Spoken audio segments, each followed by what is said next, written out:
Hello friends, welcome back to my YouTube channel. तो आज की इस वीडियो में हम डिस्कस करेंगे ब्रोंकोकॉन्स्ट्रिक्टर ड्रग्स की, जो कि आपका बीएससी नर्सिंग फार्माकोलॉजी की unit 4 drug used in respiratory system का एक इम्पोर्टेंट टॉपिक है। तो ये हमारा पार्ट 6 है। इसमें इसके अलावा हमने 5 जो पार्ट हैं वो रेस्पिरेटरी ड्रग्स के डिस्कस कर लिए हैं प्रीवियस वीडियोज़ में। तो आप चैनल पर जाके उन्हें अच्छे से देखें और समझें। तो मैंने प्रॉपर नोट्स भी प्रोवाइड करवाए हैं। तो स्टार्ट करते हैं आज का हमारा टॉपिक, ब्रोंकोकॉन्स्ट्रिक्टर ड्रग्स। तो नॉर्मली बताऊं कि ब्रोंकोकॉन्स्ट्रिक्टर ड्रग क्या होती है। जो पेशेंट होते हैं उनकी जो ब्रोंकाई होती है तो उसको ये चौड़ा नहीं करती, उसको ये बिल्कुल जैसे पहले ब्रोंकाई इतनी थी तो ये क्या करती है, ड्रग्स ब्रोंकाई को बिल्कुल पतला कर देती है, जिससे जो पेशेंट होता है उसको सांस लेने में तकलीफ होने लग जाती है।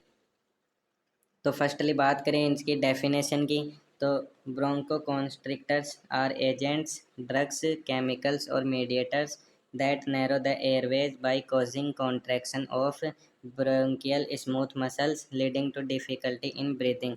तो जो ब्रोंकोकॉन्स्ट्रिक्टर्स जो एजेंट्स होते हैं वो ड्रग के फॉर्म में भी होते हैं, केमिकल्स भी हो सकते हैं या फिर कोई मीडिएटर भी हो सकते हैं, जो क्या करते हैं, जो अपना एयरवे होता है यानी जो अपनी ब्रोंकाई होती है उसको नैरो कर देते हैं, उसको सिकुड़ने देते हैं।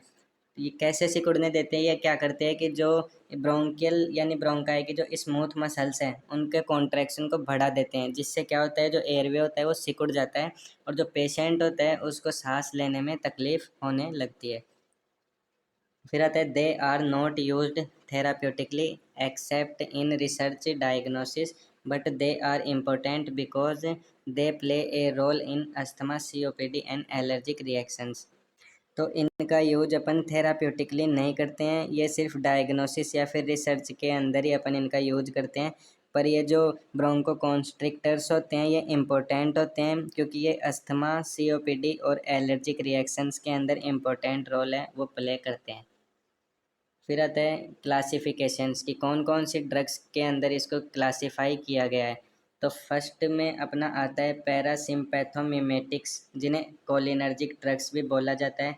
तो फर्स्ट ग्रुप के एग्जांपल्स अपने एसेटाइल कोलिन, मेथाकोलिन और कार्बाकोल। सेकंड है histamine, released during allergic reactions and cause bronchospasm, example है हिस्टामिन।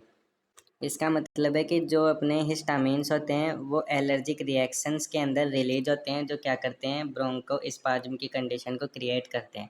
थर्ड है leukotrienes, strong mediator of bronchoconstriction, example LTC4, LTD4, LTE4। तो जो ल्यूकोट्रिन्स होते हैं ये केमिकल मीडिएटर्स होते हैं, ये क्या करते हैं, ब्रोंकोकॉन्स्ट्रिक्शन की कंडीशन को कॉज करते हैं। फिर आते हैं प्रोस्टाग्लैंडिन्स, एग्जांपल में PGF2 alpha, it causes bronchoconstriction. तो ये भी ब्रोंको कॉन्स्ट्रिक्शन की कंडीशन को कॉज करता है। तो ये जो चारों क्लासिफिकेशन है इनका मेन रोल होता है कि ये ब्रोंको कॉन्स्ट्रिक्शन की कंडीशन है उनको कॉज करते हैं। तो ये था ब्रोंको कॉन्स्ट्रिक्शन जो ड्रग होती है उनका क्लासिफिकेशन। अब बात करते हैं उनके मैकेनिज्म ऑफ एक्शन की, कि कैसे ये जो ड्रग्स होती है बॉडी के अंदर वर्क करती है। Trigger drug allergen, these are act on their specific receptor, example M3 receptor cholinergic, H1 receptor histamine. फिर receptor stimulation increase calcium in bronchial smooth muscles, increase calcium help in smooth muscles contraction resulting bronchoconstriction। तो ये कैसे work करती है body के अंदर, तो ये जो ड्रग्स होती है ये क्या करती हैं, ये जो अपने स्पेसिफिक रिसेप्टार्स होते हैं ड्रग्स के उस पर बाइंड होती है और एक्ट करती है। जैसे जो M3 रिसेप्टार होता है उस पर जो कोलिनर्जिक ड्रग होती है वो बाइंड होती है और एक्ट करती है, और H1 रिसेप्टार पे हिस्टामिन ड्रग्स है वो बाइंड होती है। तो हर ड्रग के अपने अलग अलग स्पेसिफिक रिसेप्टार होते हैं जिन पे वो बाइंड होकर वर्क करती है। तो ये जो बाइंड होती है उसके बाद में क्या करती है, receptor stimulation increase calcium in bronchial smooth muscles. तो ये जो ड्रग्स होती है ये अपने रिसेप्टर को स्टिमुलेट कर देती है यानी उनकी एक्टिविटी को बढ़ा देती है। ब्रोंकियल स्मूथ मसल्स में क्या होता है, उससे उससे कैल्शियम है उसकी मात्रा बढ़ जाती है। फिर increase calcium help in smooth muscles contraction. तो इससे क्या होता है कि जो भी कैल्शियम है अगर वो बढ़ जाता है तो वो क्या करता है, जो ब्रोंकाई की स्मूथ मसल्स होता है उनके अंदर कॉन्ट्रैक्शन है वो बढ़ा देता है, रिजल्टिंग ब्रोंको कॉन्स्ट्रिक्शन। जिससे क्या रिजल्ट आता है, कैल्शियम अगर कॉन्ट्रैक्शन को बढ़ा देता है तो उससे रिजल्ट ये आता है कि जो अपनी ब्रोंकाई होती है वो बिल्कुल नैरो हो जाती है और पेशेंट है वो प्रॉपरली ब्रीथ नहीं कर पाता है, उसको सांस लेने में तकलीफ होती है। तो अब बात करते हैं कि जो ब्रोंको कॉन्स्ट्रिक्टर जो ड्रग्स होते हैं उनके क्या यूज होते हैं। Methacholine challenge test to diagnose bronchial hyper reactivity in asthma. तो इन ड्रग्स का यूज अपन मेथाकोलिन चैलेंज टेस्ट के अंदर करते हैं। तो मेथाकोलिन चैलेंज टेस्ट क्या होता है? ये टेस्ट अस्थमा में ब्रोंकियल हाइपर रिएक्टिविटी को डायग्नोसिस करने के लिए किया जाता है। इसमें मेथाकोलिन जो ड्रग होती है, जो कि एक ब्रोंको कॉन्स्ट्रिक्टर ड्रग होती है, वो पेशेंट को अपन देते हैं और देखते हैं कि इस ड्रग से जो पेशेंट का एयरवे है वो कितना रिएक्ट करता है। अगर थोड़ी बहुत भी डोज अपन देते हैं उससे अगर वो ब्रोंको कॉन्स्ट्रिक्शन अगर कर देता है तो इससे अपन पता लगा सकते हैं कि पेशेंट के अंदर अस्थमा है या नहीं है। सेकंड आता है understanding role of bronchoconstrictors help in developing bronchodilator drugs like B2 agonist etcetera. तो इसका मतलब होता है कि जो ब्रोंको कॉन्स्ट्रिक्टर्स जो ड्रग होती है उनके रोल को समझने से क्या होता है कि जो ब्रोंको डायलेटर ड्रग्स होती है, एग्जांपल में जैसे B2 एगोनिस्ट जो ड्रग होती है उनको डेवलप करने में हेल्प मिलती है लैब के अंदर। जब हमें पता होता है कि कौन सी ड्रग है वो ब्रोंको कॉन्स्ट्रिक्शन कर रही है तो अपन क्या करते हैं कि उनके इफ़ेक्ट्स जो होते हैं ब्रोंको कॉन्स्ट्रिक्शन करने वाली ड्रग के, तो उनको काउंटर एक्ट करके अपन उनके मेडिसिन्स दूसरी वाली बना सकते हैं। ब्रोंको कॉन्स्ट्रिक्शन कहने का मतलब ब्रोंको कॉन्स्ट्रिक्शन जो ड्रग होती है उनसे अपन ब्रोंको डायलेटर जो ड्रग्स होती है वो अपन बना सकते हैं। एग्जांपल में जैसे सालबुटामोल है, वो एक कॉमन B2 एगोनिस्ट है जो अस्थमा अटैक्स के अंदर अपने को रिलीफ प्रोवाइड करवाता है। तो ये थे इसके इंडिकेशंस ब्रोंको कॉन्स्ट्रिक्टर ड्रग्स के। उसके बाद में आते हैं उसके एडवर्स इफेक्ट, यानी इन ड्रग्स के बॉडी के ऊपर क्या क्या बुरे इम्पैक्ट पड़ते हैं, जिसमें फर्स्ट आता है वीजिंग। तो वीजिंग सांस लेते वक्त सीटी जैसी आवाज़ है वो पेशेंट को फील होती है, जो कि क्यों आती है? क्योंकि जो पेशेंट के एयरवे होते हैं वो नैरो हो जाते हैं, जिससे जो एयर होती है वो पास होती है ब्रोंकाई से, तो वो थोड़ी सी सीटी जैसी आवाज़ प्रोड्यूस कर सकती है। ये अस्थमा अटैक के अंदर जो वेजिंग है वो मोस्ट कॉमन देखने को मिलती है। सेकंड है डिज़निया। पेशेंट है उसको प्रॉपर ऑक्सीजन या फिर एयर है उसकी सप्लाई नहीं हो पाती है और पेशेंट को सांस लेने में तकलीफ़ होती है, क्योंकि मान लो पहले ब्रोंकाई इतनी थी, इन ड्रग्स को लेने के बाद में ब्रोंकाई है उनका गैप है वो कम हो जाता है, जिससे सांस लेने में पेशेंट को तकलीफ़ हो सकती है। थर्ड है चेस्ट टाइटनेस।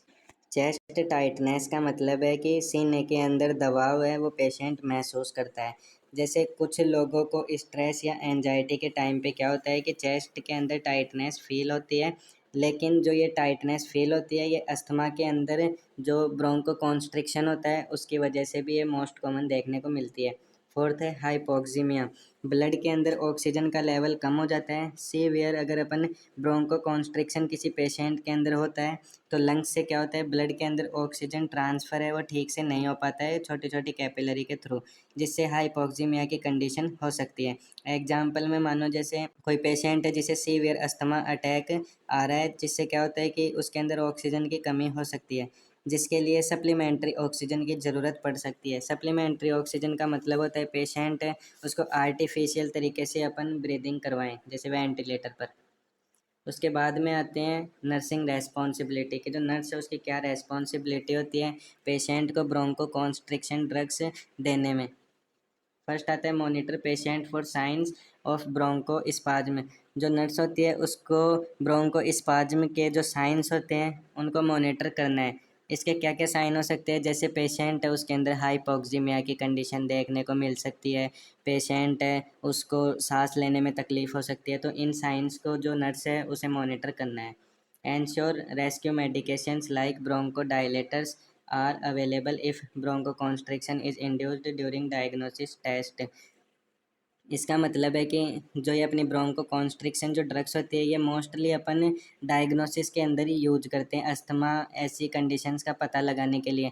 तो अगर मान लो इन ड्रग्स का अपन ने यूज कर लिया ब्रोंको कॉन्स्ट्रिक्शन का, तो इससे क्या होता है पेशेंट को सांस लेने में तकलीफ़ होती है, और अगर प्रोसीजर होने के बाद में भी अगर ऐसी कंडीशन बनी रहती है जिससे पेशेंट को सांस लेने में तकलीफ़ होती है, तो क्या होता है कि पेशेंट के लिए लाइफ थ्रेटनिंग बन सकती है।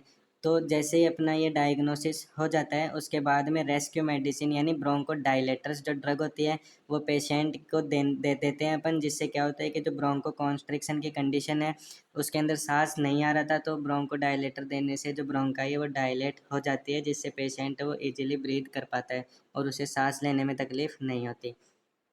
थर्ड आता है educate the patient about avoiding triggers smoke cold air.